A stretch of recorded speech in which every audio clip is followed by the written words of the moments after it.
শীঘ্ৰে আৰম্ভ হ'ব ৫৫০০ শিক্ষক পদৰ নিযুক্তি প্ৰক্ৰিয়া। কালি শিক্ষামন্ত্ৰী ডাঙৰীয়াই যিটো মন্তব্য আগবঢ়াইছিলে সামাজিক মাধ্যমত, সেই মন্তব্যটো বাতৰি কাকতত সবিস্তাৰে প্ৰকাশ কৰিছে। আপোনালোকৰ আগত পঢ়ি দিব ওলাইছোঁ গোটেই বাতৰিটো কি বুলি বিশ্লেষণ কৰিছে নিযুক্তি প্ৰক্ৰিয়াটো বা ডকুমেণ্ট ভেৰিফিকেশ্যন প্ৰক্ৰিয়াটো।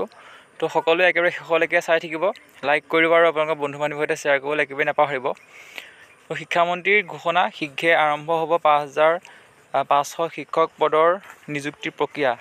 গতিকে কি লিখা আছে মই সেইটো আপোনালোকৰ সৈতে পঢ়ি দিব ওলাইছোঁ। যদিহে আপোনালোকে শুনি যায় তেতিয়াহ'লে দেখিব যে প্ৰাথমিক স্তৰত ৫৫০০ শিক্ষক পদত নিযুক্তিৰ বাবে আবেদন জনাই প্ৰায় ৬ মাহ ধৰি অপেক্ষাত থকা প্ৰাৰ্থীসকলৰ মনত আশাৰ সঞ্চাৰ কৰিছে শিক্ষামন্ত্ৰী ডাক্তৰ ৰণোজ পেগুৱে। উল্লেখযোগ্য যে ৰাজ্যত এজনীয়া শিক্ষকৰে শিক্ষানুষ্ঠানত পাঠদান কৰি থকা অৱস্থাত ছাত্ৰ শিক্ষকৰ সমানুপাতিক হাৰ ৰক্ষা কৰিবলৈ বদলিৰ প্ৰক্ৰিয়া শিক্ষা বিভাগে আৰম্ভ কৰিছে। শিক্ষকৰ অভাৱ দূৰ কৰিবলৈ প্ৰায় ৬ মাহ পূৰ্বে ৫৫০০ পদ পূৰণৰ বাবে শিক্ষা বিভাগে বিজ্ঞাপন প্ৰকাশ কৰিছিল। আবেদন দাখিল প্ৰক্ৰিয়াৰ অন্ত পৰিল যদিও নিযুক্তিহে হোৱা নাছিল। নিযুক্তিৰ বাবে আবেদন জনাই অপেক্ষাত থকা প্ৰাৰ্থীসকলৰ মনত থকা শংকা আঁতৰাই আজি ডাক্তৰ ৰণোজ পেগুৱে কয় যে নিৰ্বাচনৰ আৰ্হি আচৰণ বিধিৰ বাবে আবেদন গ্ৰহণ প্ৰক্ৰিয়া সম্পূৰ্ণ হোৱাৰ পাছতো নিযুক্তিৰ ব্যৱস্থা ল'ব পৰা হোৱা নাছিল। শীঘ্ৰে প্ৰাৰ্থীসকলৰ শাৰীৰিক সত্যাসত্য নিৰূপণ কৰাৰ কাম আৰম্ভ হ'ব বুলি ডক্তৰ ৰণোজ পেগু ডাঙৰীয়াই ইতিমধ্যে ঘোষণা কৰিছে।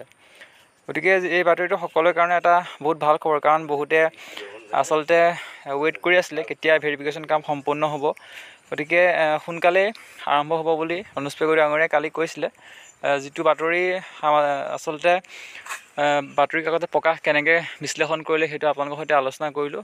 কালি আমি ভিডিঅ'ত এই ক্লিপটো শিক্ষামন্ত্ৰী ডাঙৰীয়াৰ ক্লিপটো আমি এড কৰিবলৈ নহৈছিলে, বহুতে আচলতে সুধিছিলেও।